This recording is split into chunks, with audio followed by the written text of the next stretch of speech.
আমন্ত্রণ চ্যানেল 24 এর সন্ধ্যা 7টার খবরে শুনছিলেন প্রেসিডেন্সি ইউনিভার্সিটি সংবাদ শিরোনামগুলো আপনাদের সাথে আমরা দুজন আছি, আমি ফারজানা নিশি এবং ইকবাল হাসান। আরিফেল গ্যাস্টো এর সায়েন্টিফিক নজল আর ব্রাশ বার্নার খরচ বাঁচায় 25%। দর্শক, শিরোনামেই জানাচ্ছিলাম, যেই ঘটনা নাড়িয়ে দেয় গোটা দেশকে, আলোচিত শিশু আসিয়া ধর্ষণ ও হত্যার সেই মামলায় 25 দিনেই রায় দিয়ে নজির গড়ল মাগুরা নারী ও শিশু নির্যাতন দমন ট্রাইব্যুনাল। প্রধান আসামি হিটু শেখকে মৃত্যুদণ্ড দিয়েছেন আদালত, খালাস পেয়েছে বাকি 3 আসামি। আসিয়ার মা জানান, 3 আসামির খালাস তারা মেনে নিতে পারছেন না, যাবেন উচ্চ আদালতে। রমিস হুসাইনের রিপোর্ট। অভিযোগ গঠনের 25 দিনের মাথায় ঘোষণা হলো আলোচিত শিশু আসিয়া ধর্ষণ ও হত্যা মামলার রায়, যার দিকে তাকিয়েছিল পুরো দেশ। সকাল 8:30টায় কড়া পুলিশি প্রহরায় কারাগার থেকে আদালতে হাজির করা হয় আসামিদের। 9:30টায় শুরু হয় রায় ঘোষণা। সংক্ষিপ্ত সময়ে রায় ঘোষণা করেন মাগুরা নারী ও শিশু নির্যাতন দমন ট্রাইব্যুনালের বিচারক। দেশব্যাপী আলোড়ন সৃষ্টিকারী শিশু আসিয়া ধর্ষণ এবং হত্যা মামলায় আজকে এই মাগুরায় বিজ্ঞ বিচারিক আদালত অর্থাৎ নারী ও শিশু ট্রাইব্যুনাল কিছুক্ষণ পূর্বে এই মামলার প্রধান আসামি হিটু শেখকে তার বিরুদ্ধে আনীত অভিযোগ সেকশন 9(2) নারী ও শিশু নির্যাতন দমন আইন 2000 এর অধীনে গৃহীত সাক্ষ্য প্রমাণের ভিত্তিতে এবং আনীত অভিযোগ প্রমাণিত হওয়ায় তাকে দোষী সাব্যস্তক্রমে এই আইনে সর্বোচ্চ শাস্তি মৃত্যুদণ্ড প্রদান করেছেন। আদেশ পর্যালোচনা করে খালাসপ্রাপ্ত 3 জনের বিষয়ে আপিলের কথা জানান রাষ্ট্রপক্ষ। তুলে ধরেন আদালতের পর্যবেক্ষণ। যে আসামিদেরকে তিনি অ্যাকুইট বা খালাস করেছেন সেটি রায় পর্যালোচনা করে সংশ্লিষ্ট কর্তৃপক্ষের সাথে আলোচনার ভিত্তিতে তাদের ইনস্ট্রাকশনস অনুযায়ী পরবর্তীতে আপিল দায়ের প্রয়োজনে আপিল দায়ের করা হবে। রায় ঘোষণার সময় আদালতে উপস্থিত ছিলেন আসিয়ার মা। মামলা থেকে 3 জন খালাস পাওয়ায় ক্ষোভ জানান তিনি।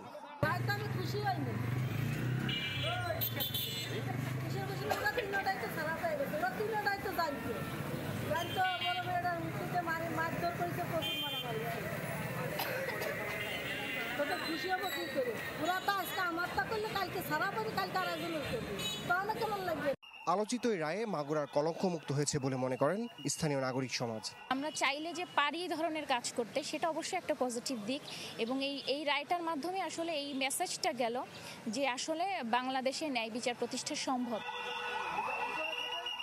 অতি সংক্ষিপ্ত সময়ের বিচার কাজে সাজা নিশ্চিত হলো আসিয়া ধর্ষণ ও হত্যা মামলায় প্রধান অভিযুক্ত হিটু শেখের। তবে আলামত নষ্ট ও হত্যার হুমকি দেওয়ার দায় থেকে পার পেলেন তার 2 সন্তান ও স্ত্রী। সাধারণ মানুষের প্রত্যাশা, ধর্ষণ মামলায় দৃষ্টান্ত স্থাপন করা এমন রায় দেখে টনক নড়বে এই অন্যায় পথে পা বাড়ানোদের। রমিস হুসাইন, চ্যানেল 24, মাগুরা। মাগুরায় শিশু ধর্ষণ ও হত্যার বিচার দ্রুত শেষ হওয়াকে বিচার বিভাগের জন্য ভালো নজির হিসেবে দেখছেন আইনজীবীরা। এই মামলাটি মিডিয়া ট্রায়াল হলো কিনা এমন প্রশ্নে তারা বলছেন, এটিও খেয়াল রাখতে হবে। 3 জনের খালাস কেউ ভালোভাবে নিচ্ছেন না, কেউ আরও জানাচ্ছেন মাসুদুর রহমান। বড় বোনের শ্বশুরবাড়িতে বেড়াতে যাওয়ার পর এক মর্মান্তিক ঘটনার মুখোমুখি হয় শিশু আসিয়া। পৈশাচিকতার সব সীমা ভেঙে ধর্ষণের শিকার হয়ে মারা যায় শিশুটি। ধর্ষকদের গ্রেপ্তার করে দৃষ্টান্তমূলক শাস্তির দাবিতে উত্তাল হয়ে ওঠে পুরো বাংলাদেশ। বসে থাকেনি সরকার, উদ্যোগ নেয় দ্রুত বিচারের। বিচার শুরুর মাত্র 25 দিনে এ মামলার রায় ঘোষণা করলেন মাগুরার নারী ও শিশু নির্যাতন দমন ট্রাইব্যুনাল, যা বিচার বিভাগে অনন্য নজির। আইনজীবীরা তাই এমন দ্রুত বিচারে স্বস্তির নিঃশ্বাস ফেলছেন। বাংলাদেশের ইতিহাসে এটি একটি দৃষ্টান্তমূলক বিচার হয়েছে, যেখানে অতি দ্রুত প্রকৃত অপরাধীকে আইনের আওতায় আনা সম্ভব হয়েছে। এটি একটি বড় সাকসেস, বিচার ব্যবস্থার জন্য এটি একটি বড় উদাহরণ। তবে 3 জন খালাস দেয়াকেও অস্বাভাবিক বলছেন কেউ। এই ধরনের ঘটনা ডিলে হয়ে আলামত নষ্ট হয়ে যায়, কিন্তু এই প্রথম বাংলাদেশে 3 মাসের মধ্যেই এই হত্যাকাণ্ডের বিচার হয়েছে এবং বিচারে প্রধান আসামির ফাঁসি হয়েছে। পাশাপাশি যাদেরকে খালাস দিয়েছে সেটিও একটি ভাবনার বিষয়। তাদের যদি সম্পৃক্ততা থাকে, তারা যদি অ্যাবেট করে থাকে, তাদের খালাস দেওয়া নিয়েও ভাবতে হবে। নারী অধিকার নিয়ে কাজ করা আইনজীবী ইশরাত হাসান বলছেন, অন্য ধর্ষণ মামলাগুলো যাতে এভাবে দ্রুততার সাথে শেষ করা হয় সেই প্রত্যাশা থাকবে। আমরা প্রত্যাশা করি যে একটা মামলা শুধুমাত্র জনগণের নজরে এসেছে দেখেই বিশেষভাবে এটাকে ট্রায়াল করে আপনারা 12 কার্যদিবসে যদি রায় ঘোষণা করতে পারেন, তাহলে বাকি নাগরিকদেরও অধিকার আছে যে সঠিক সময়ে তারা বিচার পাবে। এই মামলার প্রধান আসামি হিটু শেখের মৃত্যুদণ্ড অনুমোদনের জন্য নিয়ম অনুযায়ী এখন হাইকোর্টে আসবে। একই সাথে খালাস চেয়ে আপিল করতে পারবেন হিটু শেখ। অন্যদিকে খালাসপ্রাপ্তদের সাজা বহাল চেয়ে আসতে পারবে রাষ্ট্রপক্ষ। হাইকোর্ট ও আপিল বিভাগ শেষে এ মামলায় কবে নাগাদ ফাঁসি কার্যকর হয় সেটি এখন দেখার বিষয়। মাসুদুর রহমান, চ্যানেল 24, ঢাকা। দেশ জুড়ে তোলপা ওয়ালটন ফ্রিজ কিনে আপনিও হয়ে যেতে পারেন মিলেনিয়ার। পদের মেয়াদ শেষ, তবে ঢাকা দক্ষিণ সিটির মেয়রের চেয়ারে বসতে চান ইশরাক হোসেন। যদিও এতদিন 2020 সালের নির্বাচনকে বলে এসেছেন অবৈধ ও জালিয়াতির ভোট।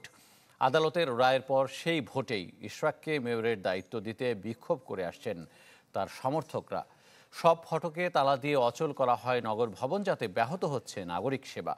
আর সচিবালয় অভিমুখে লং মার্চও পণ্ড হয়ে যায় পুলিশি বাধায়। ইলেকশন, জালিয়াতির ভোট, এই বিষয়গুলোই তাদেরকে তুলে ধরা হয়েছে।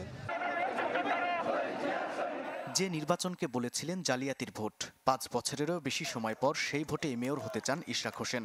আদালতের রায় তার পক্ষেও যায়, কিন্তু পড়ানো হয়নি শপথ, বুঝে দেওয়া হয়নি দায়িত্ব।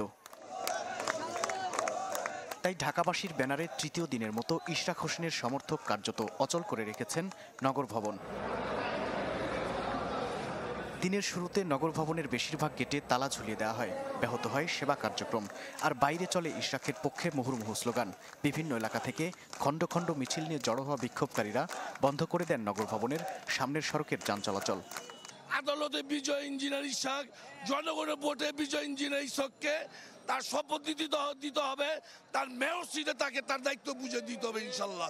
শপথ গ্রহণ করাতে কোনো গরিমসি করে, তাহলে আমরা কঠোর থেকে কঠোর আন্দোলনে আমরা ঘোষণা করব। বিক্ষুব্ধরা অভিযোগ করেন অন্তর্বর্তী সরকার ইশরাক হোসেনের বিরুদ্ধে ষড়যন্ত্র করছে।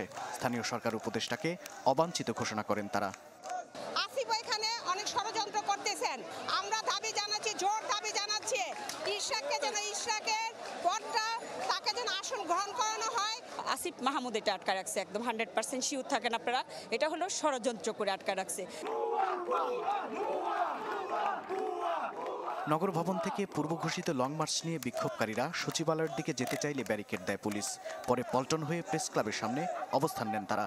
সেখান থেকে আবারও নগর ভবনের সামনে জড়ো হন ইশরাক সমর্থকরা। মাহবুবুর রহমান, চ্যানেল 24, ঢাকা।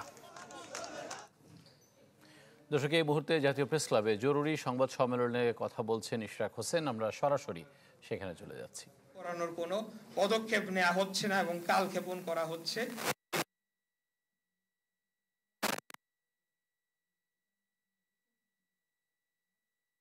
নেওয়ার জন্য প্রস্তুত এবং আমরা চিঠি প্রদান করেছি। এখানে আপনাদেরকে কিছু কপি দেওয়া হয়েছে। একদম আমার চিঠি, গ্যাজেট এবং পুরো আইন, পুরো রায়ের কপি সবকিছুই সরকারের বিভিন্ন দফতরে আমরা রেজিস্টার্ড পোস্ট এবং রিসিভড কপি দিয়ে আমরা দিয়ে এসেছি। এই জিনিসটি আপনাদেরকে অবহিত করার জন্য আজকে এই সংবাদ সম্মেলনটি আমরা করেছি। আমি আপনাদের সকলকে আবারও ধন্যবাদ জানাচ্ছি। অত্যন্ত ধৈর্য সহকারে আপনারা আমার সংবাদ সম্মেলনটিতে অংশগ্রহণ করেছেন, স্থান সংকুলন হওয়া সত্ত্বেও, এবং এই স্বল্প সময় যে আপনারা এসেছেন সেটার জন্য আপনাদের কাছে আন্তরিকভাবে কৃতজ্ঞতা প্রকাশ করছি। ধন্যবাদ সবাইকে। আসসালামু আলাইকুম। একটা সেলফি। আপু, এখন কিছু খাওয়াও। এখন ইভিনিং এর চরম ক্রেভিং, চাই কিছু এক্সাইটিং। মিস্টার নুডলস হয় কুকিং, টেস্ট হয় amazing. Mister noodles, amazing test. Mister noodles, enjoy the best. Mister noodles, amazing test. Mister noodles, mister noodles, mister noodles. 2025-26 অর্থ বছরের জন্য বার্ষিক উন্নয়ন কর্মসূচি এডিপির আকার নির্ধারণ করা হয়েছে 2,30,000 কোটি টাকা, যা আগামীকালের এনইসি সভায় অনুমোদন হতে পারে। আরও জানাচ্ছেন ইকবাল আহসান। অর্থনৈতিক উন্নয়ন এবং কাঙ্ক্ষিত প্রবৃদ্ধি অর্জনের লক্ষ্যে অবকাঠামো উন্নয়ন অত্যন্ত গুরুত্বপূর্ণ, আর রাষ্ট্রীয়ভাবে সেটি বাস্তবায়ন করা হয় এডিপির মাধ্যমে। তবে অন্তর্বর্তী সরকার দায়িত্ব নেওয়ার পর আমরা গেল 9 মাসে দেখেছি যে প্রকল্প বাস্তবায়ন খুবই ধীরে হয়েছে। সুতরাং নতুন অর্থ বছরে এডিপির আকার বা প্রকল্পগুলো যে কম হবে সেটা কিন্তু ধারণা করা হচ্ছিল। আমরা সেই আভাসটা আরও একটু স্পষ্ট দেখতে পাচ্ছি নতুন এডিপির যে সংখ্যা বা তথ্যপত্র সেগুলো হাতে পাওয়ার পর। আমরা দেখতে পাচ্ছি যে 25-26 অর্থ বছরের জন্য 2,30,000 কোটি টাকার এডিপি মোটামুটি চূড়ান্ত করা হয়েছে। এর বিপরীতে আমরা বিভিন্ন মন্ত্রণালয় থেকে যে চাহিদার কথাবার্তা শুনছি বা দেখতে পাচ্ছি, 2,45,000 কোটি টাকার চাহিদা এসেছিল, সেখান থেকে 15,000 কোটি টাকা কমিয়ে 2,30,000 কোটি টাকার এডিপি মোটামুটিভাবে চূড়ান্ত করা হয়েছে। আমরা চলতি অর্থ বছরের দিকে একটু নজর দিতে চাই, কোন বাস্তবতায় দাঁড়িয়ে আমাদের এই এডিপিটা আসছে। আমরা দেখতে পাচ্ছি 2,65,000 কোটি টাকার এডিপি দেওয়া হয়েছিল 24-25 অর্থ বছরে আওয়ামী সরকারের আমলে। সেখানে 2 ধাপে সংশোধন হওয়ার পর সেটা কিন্তু এখন 2,16,000 কোটি টাকায় নেমে এসেছে। যদিও বলা হচ্ছে যে সংশোধিত এডিপি থেকে নতুন এডিপি 14,000 কোটি টাকা বাড়ছে, কিন্তু আমরা যদি প্রজেকশন থেকে প্রজেকশনের কম্পেয়ার করি সেটা কিন্তু অনেকখানি কমে এসেছে, যেটা বাংলাদেশের ইতিহাসে কিন্তু একটা বিরল ঘটনা। আমরা আবারও আসছে অর্থ বছর 2025-26-এ নজর দিতে চাই। 2,30,000 কোটি টাকার এডিপির মধ্যে সরকারি অর্থায়ন 1,44,000 কোটি টাকা এবং প্রকল্প সহায়তা বাবদ 86,000 কোটি টাকা প্রত্যাশা করা হচ্ছে। দর্শক, বরাদ্দের পর আমরা এবার খাতভিত্তিক বিভাজনের একটু চিত্র আপনাদেরকে দেখাতে চাই। আমরা দেখতে পাচ্ছি যে এডিপি 2025-26-এর জন্য যে 2,30,000 কোটি টাকা দেওয়া হচ্ছে, তার মধ্যে সবচেয়ে বেশি পাবে যোগাযোগ খাত 26%-এর উপরে, বিদ্যুৎ জ্বালানি 14%, শিক্ষায় 12.5%, গৃহায়নে প্রায় 10%। আরেকটা গুরুত্বপূর্ণ খাত হচ্ছে আমাদের স্বাস্থ্য, সেখানেও 9%-এর মতো একটা বরাদ্দ চূড়ান্ত করা হয়েছে।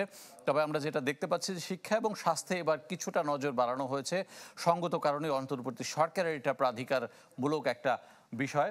পরবর্তীতে আমরা দেখতে পাচ্ছি যে 2025-26 অর্থ বছরের জন্য মোট 1170টি প্রকল্প এডিপিতে অন্তর্ভুক্ত করার কথা বলা হয়েছে। এই অন্তর্ভুক্ত করার প্রকল্পের মধ্যে বিনিয়োগ প্রকল্প আছে 992টি, কারিগরি সহায়তা বাবদ আছে আরও 99টি, এবং ধারণা করা হচ্ছে যে 2025-26 অর্থ বছরে সব মিলে 254টি প্রকল্প বাস্তবায়ন করা হবে। তবে আমরা চলতি অর্থ বছরের প্রথম 9 মাসের যে চিত্র পেয়েছি তাতে বাস্তবায়নের হার কিন্তু খুবই হতাশাজনক। এই বাস্তবতায় দাঁড়িয়ে আসছে অর্থ বছরে 250 প্রকল্প শেষ করা এবং 1170 প্রকল্প অন্তর্ভুক্ত করার জন্য কী কৌশল হাতে নেওয়া হয় সেটি সবচেয়ে গুরুত্বপূর্ণ। ক্ষুদ্র ঋণে অবিশ্বাসীরা টাকা নিয়ে হাওয়া হয়ে গেছে বলে মন্তব্য করেছেন প্রধান উপদেষ্টা ডক্টর মোহাম্মদ ইউনূস। রাজধানীতে এক অনুষ্ঠানে তিনি বলেন, এবার ক্ষুদ্র ঋণ ব্যাংক করতে হবে। প্রধান উপদেষ্টার মতে, তরুণদের হাতে বিনিয়োগের টাকা থাকলে তারা আর চাকরির পেছনে ঘুরবে না। মাইক্রো ক্রেডিট রেগুলেটরি কমিশনের নিজস্ব ভবন উদ্বোধনে এ আয়োজন। অনুষ্ঠানে মাইক্রো ক্রেডিট বিশ্বজুড়ে ছড়িয়ে দিতে প্রধান উপদেষ্টা ডক্টর মোহাম্মদ ইউনূসের অবদানের কথা তুলে ধরেন বক্তারা। মাইক্রো রেগুলেটরি অথরিটি, কিন্তু রেগুলেশনের উপর অত্যাধিক জোর দেবেন না। রেগুলেশন দরকার আছে, এটা ইউজার ফ্রেন্ডলি রেগুলেশন দরকার। এখন উপরে থেকে চাপিয়ে দিয়ে যদি আইন করি তো লোকজনের ডিফিকাল্ট হয়। আমরা micro finance CIB credit information bureau তৈরি করছি। বাংলাদেশ ব্যাংক এখানে সহায়তা দিচ্ছে, বাংলাদেশ ব্যাংকে একটা সিআইবি আছে। পরে প্রধান অতিথির বক্তব্যে ডক্টর মোহাম্মদ ইউনূস বলেন, যারা ক্ষুদ্র ঋণকে বিশ্বাস করত না তারাই আজ মূল ব্যাংকের টাকা নিয়ে হাওয়া হয়েছে। এটা মজার কথা হলো, ঠিক এমন সময় আমরা আলাপ করছি ভাগ্যের পরিহাস। যেমন জামানতওয়ালা ব্যাংক, যারা প্রকৃত ব্যাংক বিচার করতো, ভুল বলতো, তারা আজকে হাওয়া। প্রধান উপদেষ্টা বলেন, তরুণদের হাতে বিনিয়োগের টাকা থাকলে তারা চাকরির পেছনে ঘুরবে না। এই পুরো গ্রামীণ মাইক্রো ক্রেডিট গ্রামীণ ব্যাংক সৃষ্টি হওয়ার মূলে যেটা ছিল, এটার আইডিয়া যে মানুষ মাত্রই উদ্যোক্তা। এটি হলো অন্যান্য জিনিসের থেকে যে আমরা পৃথক করলাম। আগামী দিনে দেশের বেকারত্ব রোধেও ক্ষুদ্র ঋণ মুখ্য ভূমিকা পালন করবে বলে আশা প্রধান উপদেষ্টার। জুনায়েদ খান, চ্যানেল 24, ঢাকা। 7টার খবর দেখছেন, একটা বিরতির সময় হয়েছে, ফিরছি একটু পরেই, আমাদের সাথেই থাকুন।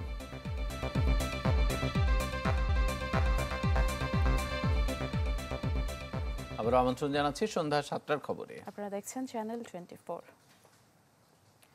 দুই ছাত্র উপদেষ্টা ও জাতীয় নিরাপত্তা উপদেষ্টার পদত্যাগের দাবি জানিয়েছে বিএনপি। খুলনায় তারুণ্যের রাজনৈতিক অধিকার প্রতিষ্ঠার সমাবেশে এ দাবি জানান সালাউদ্দিন আহমেদ। তিনি আরও বলেন, অন্তর্বর্তী সরকারকে কিয়ামত পর্যন্ত সমর্থন দেবে না জনগণ। 52, 69, 71, 90 কিংবা 24-এর অভূতপূর্ব অভ্যুত্থান, সময়ের দাবিতে রাজপথে সবসময় ফুঁসে উঠেছে তরুণ প্রজন্ম, দেখিয়েছে তারুণ্যের শক্তি কত দুর্বার। তাই তারুণ্যের উপরেই ভরসা রাখতে চায় বিএনপি। দেশ নিয়ে তারুণ্যের প্রত্যাশার চ্যালেঞ্জ বুঝতে দেশব্যাপী কর্মসূচি পালন করছে দলটি। দক্ষিণবঙ্গের 2 বিভাগের ছাত্র, যুব ও স্বেচ্ছাসেবক দলের যৌথ আয়োজনে তারুণ্যের সমাবেশে প্রচণ্ড গরম আর বৈরী আবহাওয়ার মধ্যেও ঢল নামে নেতাকর্মীদের। খুলনার সার্কিট হাউস ময়দান মুখরিত হয় তারুণ্যের স্লোগানে। দলটির তরুণ নেতারা বলছেন, বিএনপি দীর্ঘদিনের লড়াইকে ছোট করতে চায় একটি মহল। জানান, তারুণ্যের ভাবনাকে আমলে নিয়ে এমন একটি দেশ গড়তে চান যেখানে থাকবে না কোনো ভেদাভেদ। কোনোদিন যাদের নামে কোনো থানায় একটি চিঠি পর্যন্ত হয়নি, তারা আজকে আমাদের অনেক বড় বড় বয়ান দেয়। তারা তারুণ্যের নামে তারা আগামী বাংলাদেশের ষড়যন্ত্রের নেতৃত্ব দিচ্ছে। সরকার পতন হয়েছে, উপদেষ্টা হয়েছেন, জনগণের ভাষা বোঝার চেষ্টা করুন। সরকারের মধ্যে 2 উপদেষ্টা নতুন রাজনৈতিক দল এনসিপির বলে মন্তব্য করেন বিএনপি নেতা সালাউদ্দিন আহমেদ। এই 2 উপদেষ্টার পাশাপাশি জাতীয় নিরাপত্তা উপদেষ্টারও পদত্যাগ দাবি করেন তিনি। আহ্বান জানান এই ডিসেম্বরের মধ্যেই জাতীয় নির্বাচন আয়োজনের। আমরা আগেও বলেছিলাম, আপনার উপদেষ্টা পরিষদে আওয়ামী ফ্যাসিবাদের দূষর আছে, আমরা চিহ্নিত করে দিয়েছিলাম। এখন কিছু বিদেশিদের দূষর আছে, আমরা এখন তাদের অপসারণের কথা বলছি। আর যারা এনজিও মার্কা উপদেষ্টা আছে, যারা আপনাকে পরামর্শ দিচ্ছে বাংলাদেশের জনগণের কথা শোনার প্রয়োজন নাই, তাদেরকে আপনি অপসারণ করুন। আপনি সম্মানের সাথে বাংলাদেশে একটি অবাধ ও সুষ্ঠু নির্বাচন অনুষ্ঠানের আয়োজন করুন ডিসেম্বরের মধ্যে, যেই কথা আপনি আমাদেরকে দিয়েছিলেন। চট্টগ্রাম আর খুলনার পর আগামী 23 ও 24 মে বগুড়ায় হবে রংপুর ও রাজশাহী বিভাগের তারুণ্যের কর্মসূচি। 2017 সালের বেগম খালেদা জিয়ার ভিশন 2030 হালের 31 দফা সবকিছুতেই তরুণদের প্রাধান্য দিয়েছে বিএনপি। এরই ফলশ্রুতিতে বিএনপির তারুণ্যের সমাবেশ। কর্মসূচিতে অংশ নিয়ে বিএনপির 3 অঙ্গ সংগঠনের নেতাকর্মীরা বলছেন, মহান মুক্তিযুদ্ধ থেকে 24-এর গণঅভ্যুত্থান সবকিছুতেই তরুণরাই নেতৃত্ব দিয়েছে। তাই তো তরুণদের চিন্তাকে ধারণ করে আগামীর রাজনীতি তথা কর্মকাণ্ড পরিচালনা করতে হবে। শাহানিয়াজ বাবলু, চ্যানেল 24, খুলনা। আওয়ামী লীগের যেসব সমর্থক জুলুম করেনি সামাজিকভাবে গ্রহণযোগ্য, তাদেরকে বিএনপিতে যোগ দিতে বাধা নেই। চট্টগ্রামে দলের সদস্য নবায়ন কর্মসূচির উদ্বোধন অনুষ্ঠানে একথা জানান বিএনপির স্থায়ী কমিটির সদস্য আমির খসরু মাহমুদ চৌধুরী। সকালে দলীয় কার্যালয়ে আয়োজিত কর্মসূচিতে আমির খসরু বলেন, সমাজে খারাপ লোক হিসেবে পরিচিত সন্ত্রাসী চাঁদাবাজরা বিএনপির সদস্য হতে পারবে না। তরুণদের দলে সম্পৃক্ত করতে অ্যাপস তৈরি সহ নানা উদ্যোগের কথা জানান তিনি। দলের বিরুদ্ধে ষড়যন্ত্র মোকাবেলায় সবাইকে ঐক্যবদ্ধ থাকার আহ্বান জানান আমির খসরু। চট্টগ্রামে এবার 10 লাখ নতুন সদস্য সংগ্রহের কথা জানান নেতারা। সমাজের গ্রহণযোগ্য ব্যক্তি, সমাজে কোনদিন রাজনৈতিকভাবে অস্থিরতা সৃষ্টি করে নাই, বিএনপির কার্যক্রমকে প্রতিহত করার চেষ্টা করে নাই, বাধাগ্রস্ত করতে চেষ্টা করে নাই, বিএনপির নেতা কর্মীদেরকে হয়রানির শিকার করে নাই, পারলে ইনডাইরেক্টলি সহযোগিতাও করেছে বিভিন্ন ক্ষেত্রে। তাদের তো হতে কোনো বাধা নেই, তাদের হতে বাধা নেই। ঈদ সেলিব্রেশনে এবার নো টেনশন, সিঙ্গার বেকো আছে আপনার পাশে, আপনার সাথে। বড় ঈদে স্বস্তির ভরপুর সলিউশন নিয়ে এই সলিউশন কার্ডে পাচ্ছেন হাউসফুল অ্যাপ্লায়েন্স। আরও জিতে নিতে পারেন TV, refrigerator, AC, washing machine সহ যে কোনো অ্যাপ্লায়েন্স। এছাড়াও আছে ঈদ বাজার অথবা এলপিজি গ্যাস বিল ডিসকাউন্ট। ভরপুর সলিউশন পেতে আজই চলে আসুন সিঙ্গার বেকো স্টোরে। ভিজিট করুন singarpd.com। ভারতে অবৈধ বাংলাদেশি থাকলে যথাযথ নিয়মে ফেরত পাঠাতে চিঠি দেয়া হয়েছে। সুন্দরবনে বাংলাদেশের 3য় ভাসমান বিওপি উদ্বোধন শেষে স্বরাষ্ট্র উপদেষ্টা জানান, পুশির নয় অবৈধ ভারতীয়দের নিয়ম মেনে হস্তান্তর করা হবে। কৃষ্ণ সরকারের ক্যামেরায় হিরণ খানের রিপোর্ট দেখুন। বাংলাদেশ ও ভারতের অভিন্ন বন হিসেবে দীর্ঘ সীমান্ত জুড়ে সুন্দরবনের অবস্থান। পৃথিবীর সর্ববৃহৎ এই প্রাকৃতিক ম্যানগ্রোভ বনের গহীনে জল সীমান্তের সার্বিক সুরক্ষা বরাবরই চ্যালেঞ্জিং। সীমান্ত সুরক্ষা, চোরাচালান দমন, মাদক পাচার রোধ অবৈধ অনুপ্রবেশ, নারী ও শিশু পাচার প্রতিরোধ সহ যে কোনো আন্তঃসীমান্ত অপরাধ দমনে কার্যকর ভূমিকা রাখতে বয়সিং খালে নির্মাণ করা হলো ভাসমান বিওপির। উদ্বোধন করেন স্বরাষ্ট্র উপদেষ্টা। এ সময় সীমান্তে পুশ ইন প্রচেষ্টা নিয়ে সাংবাদিকদের প্রশ্নে তিনি বলেন, বাংলাদেশে থাকা অবৈধ ভারতীয়দের চিহ্নিত করে নিয়ম মেনেই ভারতে পাঠানো হবে। ব্রাহ্মণবাড়িয়া ওই সীমান্ত কিন্তু তারা পুষিনের চেষ্টা করছে। অবৈধভাবে ইন্ডিয়ান যারা আছে তাদের আমরা এইভাবে পুষবো কেন, আমরা যে প্রপার চ্যানেল আছে ওইভাবে পাঠাবো, যেহেতু এইভাবে অবৈধভাবে পাঠানোটা কিন্তু আইনত সিদ্ধ নয়। আমাদের বাংলাদেশি যদি কেউ ইন্ডিয়া থেকে থাকে আপনারা প্রপার চ্যানেলে পাঠান। পুশ ইন ঠেকাতে স্থানীয়দের সহযোগিতা চান বিজিবি প্রধান। প্রতিরোধ করার আমরা চেষ্টা করছি, দেখছেন প্রতিনিয়তই। সত্যি কথা বলতে আজকে সকালেও কিছু পুশিন হয়েছে, আমরা তথ্য পেয়েছি। আমাদের বর্ডারটা এত বিস্তৃত, আসলে প্রতিটি জায়গা তো গার্ড করা সম্ভব না, এজন্যই আমরা জনগণের সাহায্য চেয়েছি।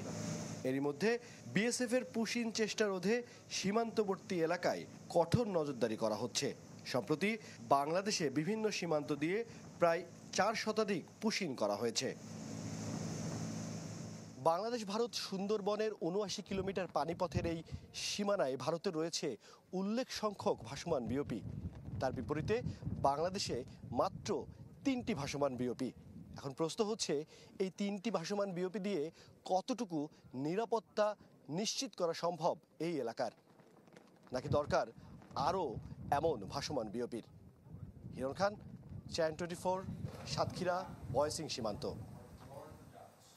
সন্ধ্যা 7টার খবরে সময় হলো আরেকটি বিরতির। আমাদের সাথেই থাকবেন।